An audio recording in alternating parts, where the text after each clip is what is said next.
would like, if I may, to take you on a strange journey. Hello, everyone, and welcome to another edition of Real Estate Realities with the Rebel Broker. My name's Robert Whitelaw, and I am the Rebel Broker. Licensed real estate broker in the state of California, member of the National Association of Realtors. But please, don't hold that against me. Welcome to it, folks. It has been a crazy weekend.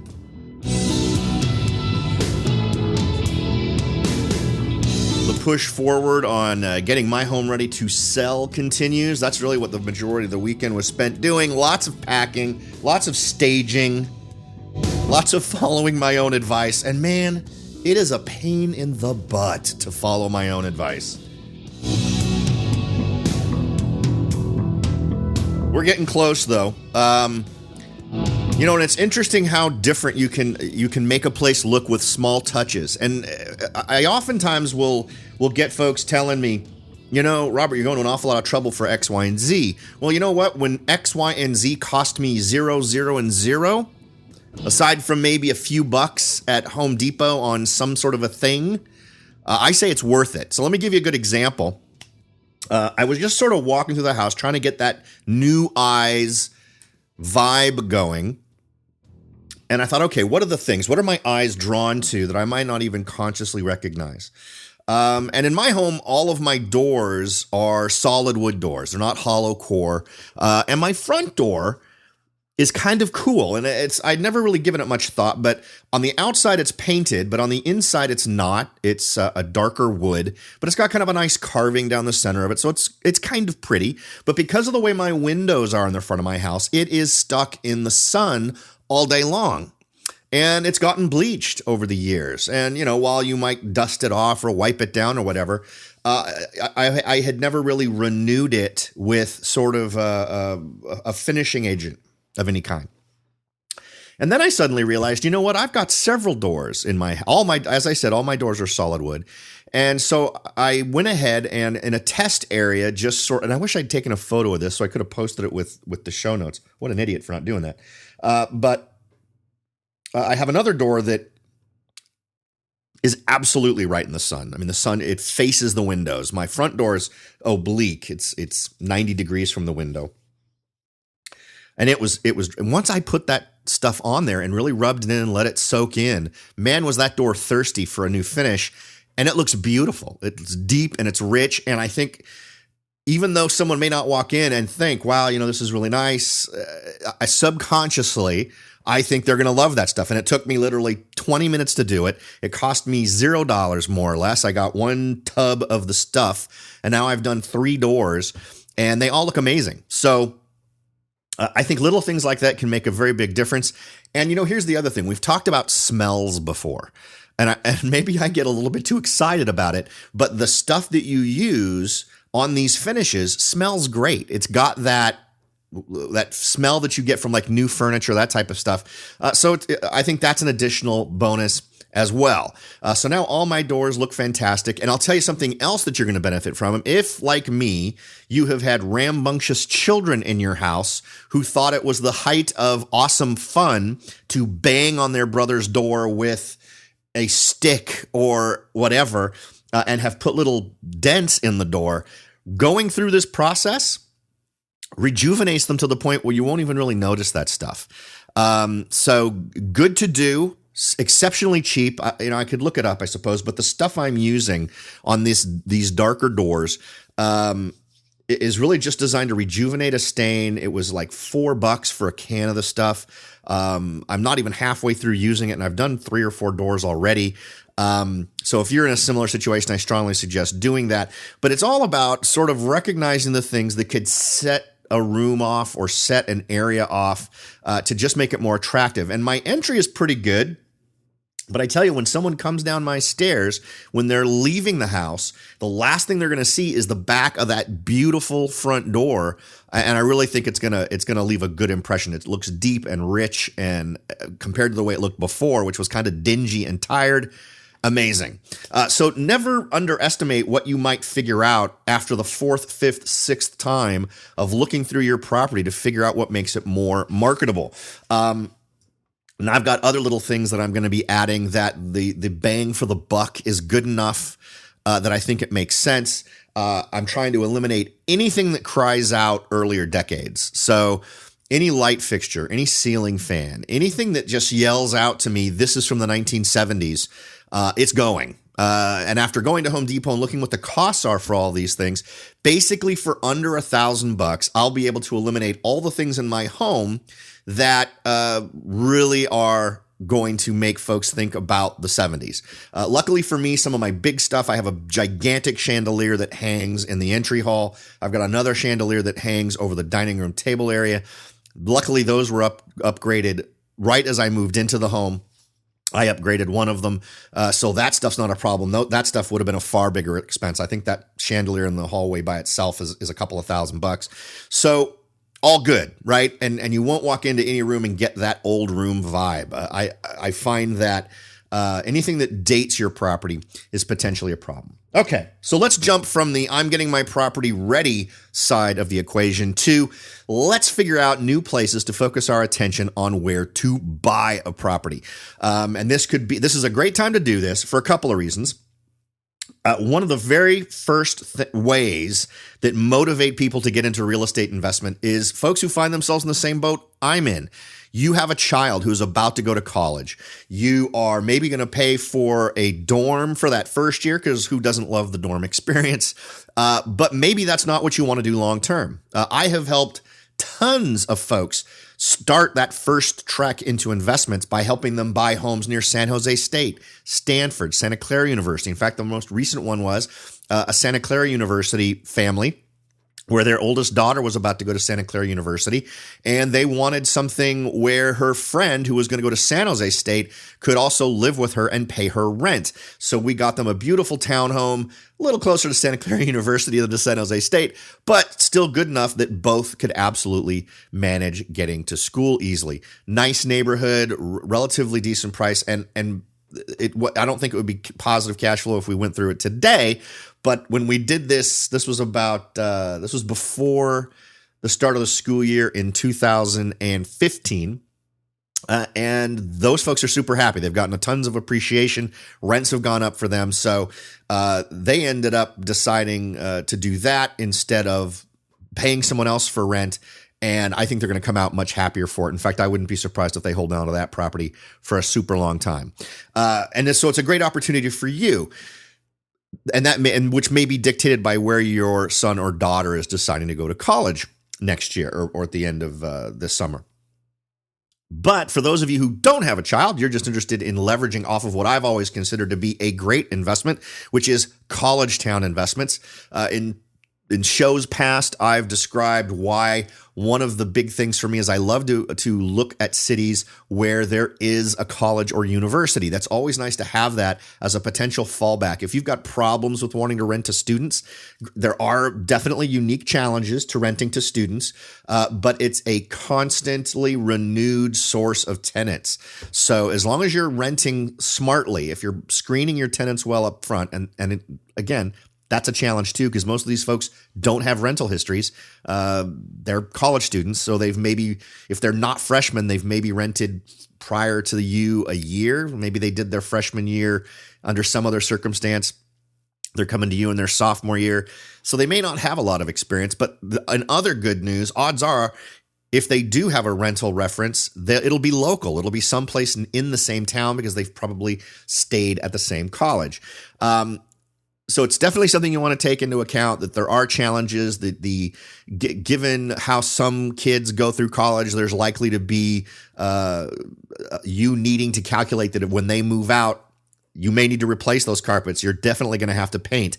But you know what? In the big spectrum of things, you're probably not going to have to do anything more than you would do anyway, with the downside being you may have to do it more frequently. So if you're seeing tenants overturning more frequently. If you're in a scenario where for whatever reason these kids are leaving in the summertime and going back to mom and dad's, I've had some owners or some landlords complain about that dynamic.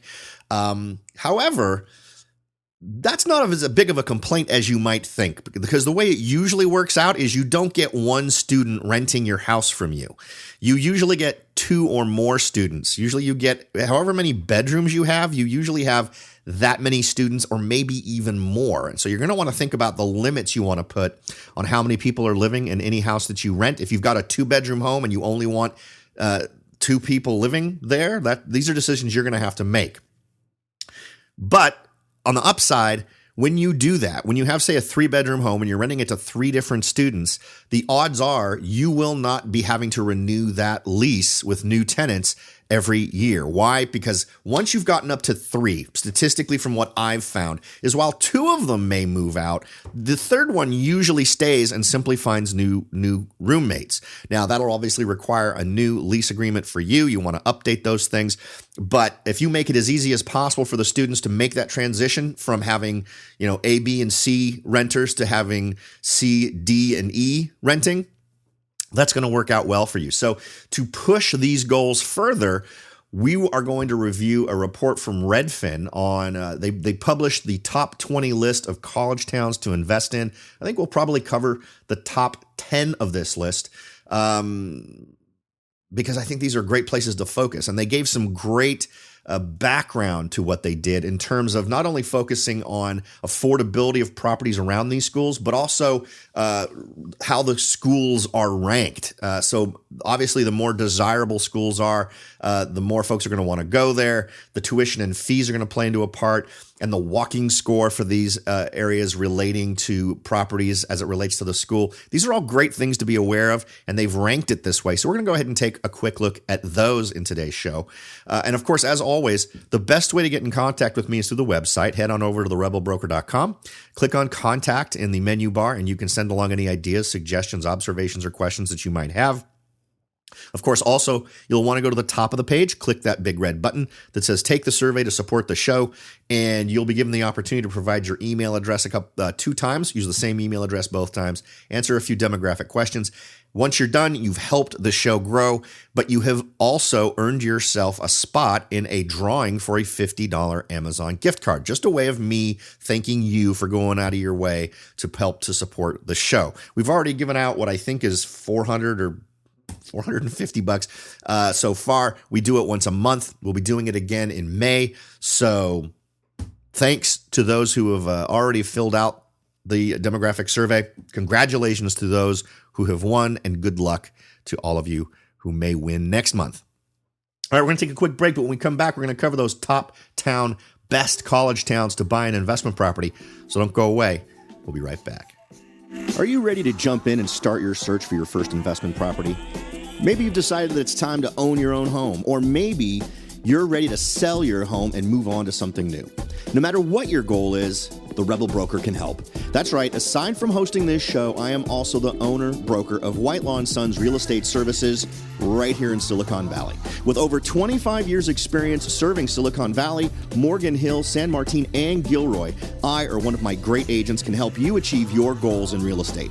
So if you're ready to look into taking that next step towards achieving your real estate goals, point your browser at www.soldbyrobert.com. That's www.soldbyrobert.com and get in touch. Let me show you how I will earn your business and your respect.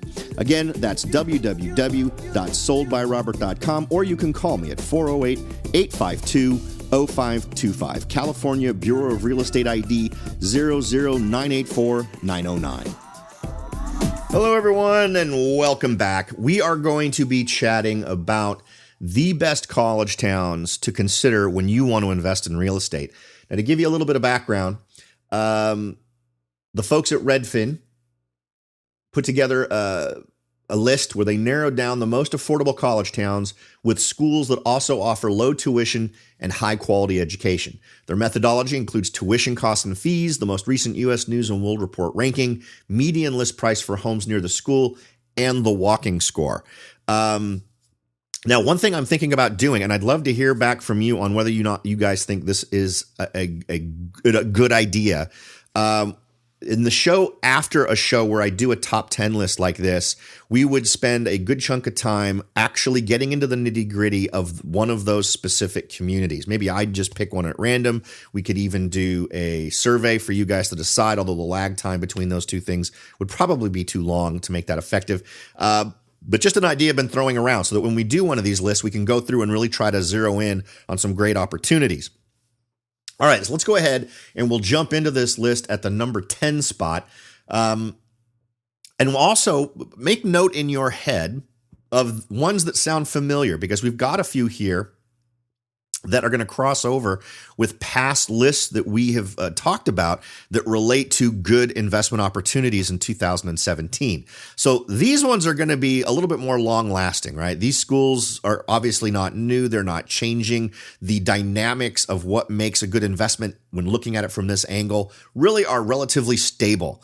And I like that stability from an investment standpoint. It's always a backup position. Now, if you're someone who wants to get into we'll mention them as we go through here, but there are several of these that are much broader in appeal. The college angle to it, while nice, is not one you need to necessarily focus on. You could actually go in there and be looking for that, typical family working in one of these communities, doing the long-term rental thing, and not even really focus on the college side of it. But I love it as a safety net.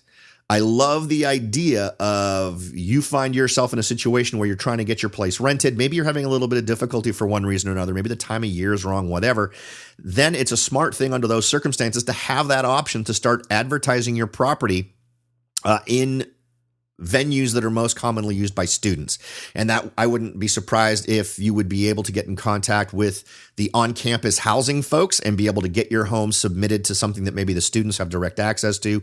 But of course, college kids are also usually using some of the same tools as everyone else, including Craigslist and things like that. So if you're using advertising methods that are tending to focus not as much as college as much on college students, then you would want to change that strategy in a scenario where you want to reach out to folks. If for some reason you weren't interested in courting those college students, at least you've got it there as a backup safety net. Okay, so let's go ahead and jump in at number 10. Definitely a community that has popped up on our list before. Cleveland, Ohio, Case Western Reserve University. Now, the median list price, $216,000. Tuition and fees at Case Western, $46,000 per year. U.S. News and World Report's ranking number 37. And it's got these communities around the college have a walking score of 80. Now, what I'm planning to do here with this list is we're going to run down this list, take it up to the top 3. And then once we get there, we'll get into a little bit more detail about these communities. We'll talk a little bit about some of the trends so that you can sort of blend not only what's going on with potential college renters, but what's going on with that real estate market in general. I'm not going to go through the details of every one of these at this point. But we'll jump through those hoops with the ones higher up the list. All right, number 9, another one that has been on other lists for us, a little bit less so than another city in the same state higher up on the list, but still I think a good option simply because when we've talked about this area before, the ratio has been good. Remember the ratio we talk about between the purchase price and what homes rent for. This is Pittsburgh, Pennsylvania. University of Pittsburgh is the focus here. Now, the median list price in Pittsburgh is $165,000. The tuition and fees is $29,758. The U.S. News and World Report's ranking of University of Pittsburgh is 68, and the walking score is 61 in those areas. Number 8 on our list, Rochester, New York, University of Rochester. Median list price is $114,900. Again, really great. These two are fantastic ones to consider because of that low barrier of entry in terms of purchase price. Tuition and fees, $50,142. U.S. News and World Report ranking is 32nd, and the walking score is 64 for Rochester, New York. Next on our list, and this is the one I was alluding to a minute ago that is also in Pennsylvania, Philadelphia has shown up on tons of our various lists relating to hot investment areas. Now, that's the University of Pennsylvania at Philadelphia. The median list price is $179,900, so still below the national average for home prices. Tuition and fees there is 51,464. U.S. News and World Report ranking is 8th, and the walking score is 78. And I like the ranking. So clearly, you're always going to have a pretty good stream of folks that are potential tenants. Now, of course, they only can admit a certain number, but that desirability indicates that's where folks want to go. And it's always nice to be in a marketplace where people are trying to get. Now, number 6 is Houston, Texas's Rice University, with a median list price of $239,900. Tuition and fees at Rice is $43,918, and the U.S. News and World Report's ranking is number 15, with a walking score of 48. Again, still a relatively good median list price, a little bit higher than some of these others. In fact, the highest I think we've seen so far on this list. But the other things we know about Houston, remember, Houston has shown up on lots of our other lists, and that makes it one that could be particularly sexy if you're looking for an investment that gives you that diversity of having these other things relating to business that are good, but also having that potential student core that you can always turn back to in case some other part of the real estate market starts to soften. All right, number 5 on our list, Columbus, Ohio, Ohio State University at Columbus. The median list price, $155. Again, I'm loving these prices that are so aggressive in terms of making it easier for you to overcome that as a barrier. The tuition and fees at Ohio State University is $28,229. U.S. News and World Report ranking is number 54th, and the walking score there is 40. Number 4, St. Louis, Missouri, Washington University in St. Louis. Median list price, $149,900. Tuition and fees, $49,770. U.S. News and World Report ranking number 19, and the walking score there is 64.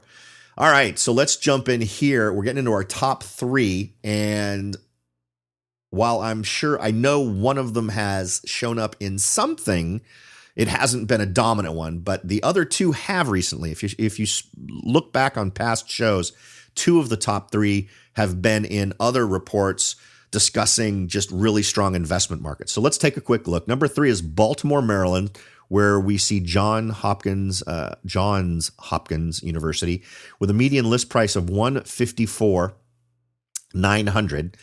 Tuition and fees, $50,410. U.S. News and World Report ranking number 10, and walking score 69. Now, just to set the stage, from an investor standpoint, number 3 on our list would be my number 1. And here's why. The school is in much higher demand in terms of being compared to the other in the top 3. Baltimore is interesting because it has been on our other lists in terms of desirability. Baltimore can also serve an awful lot of communities in the greater Baltimore area. So desirability at all levels, I think, is going to be pretty strong in Baltimore. But also, it has the best median price of any of the locations in our top 3. So let's take a quick second now and just discuss the market in general in Baltimore. Now, as we look at Baltimore and get a general lay of the land, what we see is it's home to several universities. It's not just Johns Hopkins. It's also Loyola University. It's Morgan State University. It's University of Maryland. These are all schools that are going to be attractive, right? So you're going to be able to draw on an awful lot of different potential students that would want to live in the greater area. Now, Johns Hopkins University is north of downtown Baltimore, next to an area called Hampton. So for me personally, what I would start to do is focus my search on areas in that greater area. So I would go north of Baltimore up to the 40, say, or even downtown Baltimore, and then just stretch up all the way north of Loyola and kind of create a circle around that. And also cutting over to Morgan State University, simply because you're going to find that there's going to be a lot of opportunities there in terms of diversity of neighborhoods. At least that's the hope, right? So let's start off and go focus on that area and start off with some of the things I usually do. First, if you go in and you look strictly at crime numbers, that type of thing, the further down into Baltimore you get, the hotter that map gets. So I would immediately start looking at searches that are a little bit in the less hot areas in terms of crime. And there are plenty of opportunities as you head up into Hampton. There's also a place called Charles Village, which has some hot spots. But again, you can sort of cherry pick your areas to figure out where you need to be most for your comfort level. Now, for the median sales prices in Baltimore are showing as $185,000. Median rent per month is $135. So if we jump right in and apply our 1% rule for $185,000, that would tell us that we would need a ballpark of rent of $1,480. So this is a little bit lower than we would want, but it's within it. For me, it's kind of within the zone of an area that I think would be reasonable to be able to find yourself a property that makes sense. Generally, my rule is if you're within $150, that there's wiggle room there, and it also depends on the diversity and on the ground of the properties that you're going to see. The dynamics also change in high education areas where colleges and universities dominate. I find that studios do better in those environments than in a lot of others. So I know I've always said your least desirable income property is a studio. But if you find yourself, and it is, bottom line, it is. However, if you're looking at getting something started, if you're looking at getting into something where you can make it positive cash flow right off the bat, and you are finding yourself limited to having to look at one bedroom units, perhaps for cost reasons, you're going to be able to make it work better in an environment like this than in some other places where a college or university isn't available for folks who are in the city. So now let's take some time to look at what's actually going on the ground near Johns Hopkins. So here's how I would start my search. I'd go ahead and start with focusing on Johns Hopkins and go into Trulia, go into the buy section, and you'll be presented on the right side of the screen with a map. On the left side of the screen, you'll see homes currently available for sale. And the great news is there's a ton of variety here. Now, I tend to just by default look at this map with the crime overlay just so I can coordinate myself into getting an idea of where everything is situated and what those prices are. Now, what's great about this is in the specific example of Johns Hopkins, things get a little bit dicey in the southeast and to the east, but northeast, northwest, and southwest, plenty of places where there appear to be great opportunities. And always keep in mind when you're looking at this, you're trying to get a general survey and you need to really keep it dialed in as close as possible because as you'll note at the bottom of this map, it's going to say, I'm showing 30 of 295 properties. So if you feel like, I'm not really seeing much, I'm only seeing a handful of properties. Well, it's because it's not capable of showing you more properties. So when you start to see areas that look good to you, zoom into them. And in this case, I'm going to go ahead and zoom into what appears to be just about right across the street from Johns Hopkins University on the other side of East University Parkway to really get in there and see what homes are available. And there are plenty of options. Now, here's a 3-bedroom, 2-bath right in the sweet spot, $250,000. With 1,530 square feet. There's other options here. Here's a 2-bedroom, 1-bath for $120,000. Here is a 1-bedroom, 1-bath for $119,000. Here is a 1-bed, 1-bath for 816 square feet. Now, as I said, you can tweak what I consider to be the typical rules here a little bit. But once you've figured out a neighborhood, and this is West 39th Street, this one actually looks pretty good. This 3-bedroom home actually looks like a good opportunity. So maybe the next thing to do is go ahead and look at houses for rent. And let's see what the rentals are. We can zoom into the exact same area. And I'll tell you what, I see some awesome stuff right off the bat. First, I'm seeing homes for sale in this area. Some of them are ridiculously expensive, $2 million, obviously things you don't want to look at. But then when I click over to homes that are for rent in that same area, I'm seeing nothing. And these are super close. The one I'm looking at is actually walking distance to Johns Hopkins. And what's great about this is if the rental data is any indicator, at a $250,000 price, we would want to be able to charge about $2,000 a month for rent for this 3-bedroom home. Now, as I look through here, I'm seeing a 4-bedroom for $3,400. I'm seeing a 3-bedroom, 2-bath for $2,000. And as I look at these, the home that's the subject property here clearly is a better looking property. I see another one here for $2,700. All of these homes I'm reading off that with these higher rents are further away from the university. They are also not as well positioned in terms of that crime heat map. So I think there's a very realistic probability that you could come in here and get a property like this. And even with us dealing with list price in terms of this marketplace, and these numbers actually work for me. So obviously the other things you need to calculate in are insurance, taxes, maintenance, whatever things you'd have to pay for.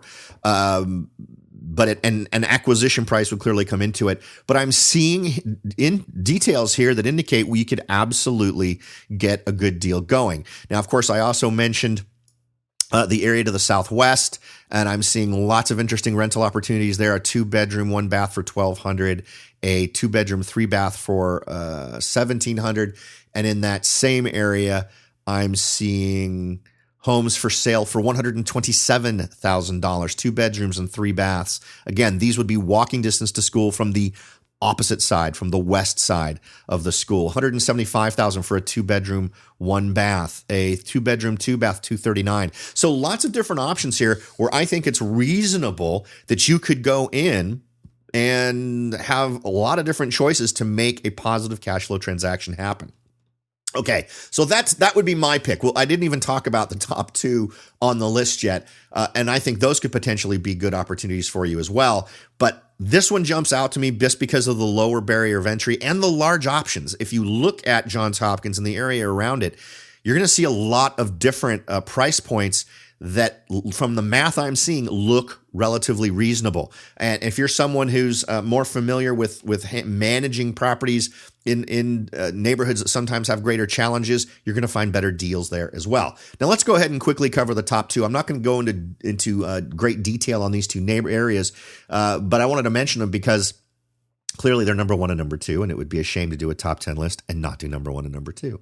So as we discussed, number 3 was Baltimore, Maryland. Number 2 is Chapel Hill, North Carolina. That's the University of North Carolina at Chapel Hill. I've actually been there a couple times. It's a beautiful area. The median list price is $175,000. Tuition and fees, $33,916. U.S. News and World Report ranking 30, and the walking score there is 35. And then number 1, and this may be the way to go simply because it's another community that has got ridiculous appeal in terms of how many different investment lists it shows up on. I can't think of another city except for maybe a couple of Texas cities that show up this frequently in terms of homes that are areas that are showing great numbers for investors. If I'm not mistaken, it featured highly on our return on investment list we covered a couple of months ago. That's Atlanta, Georgia, Georgia Institute of Technology. The median list price is $235,000 for a home. Tuition and fees, $32,404. U.S. News and World Report ranking is 34th with a walking score of 72. You know, I got to think that if I was ever able to start doing shows on a region, maybe go to a region and get the ground truth, Atlanta would have to be on a list. I mean, I hear a lot of people talk about how humid and hot it is, but clearly, and for a wimp like me, well, you know, I did my share of hot and humid when I lived in Florida for about a year and a half. But it's clearly a performer on all kinds of different levels. And clearly something I think folks should consider. Now, I have to think that there are going to be other options that are great opportunities in terms of acquisition price. But, you know, we've got an area that's almost $100,000 less with a higher ranked school. And I got to think that that's going to be a potential long-term investment that could pay off throughout the entire time you hold it. So my pick on this list would be Baltimore, Maryland. But in terms of just where should we be looking in a general sense, something that's appeared, just because it's appeared on so many of our lists, Atlanta would have to be there. And as some of you have reached out and let me know, Atlanta is chock full of submarkets, just all kinds of different options in terms of what kinds of things you might be interested in. All right, folks, I hope as usual I have given you more than I've taken in terms of your time. It's always good to hear from you, so do go over to the website at therebelbroker.com and reach out. As always, thanks for listening, and I'll talk to you all next time.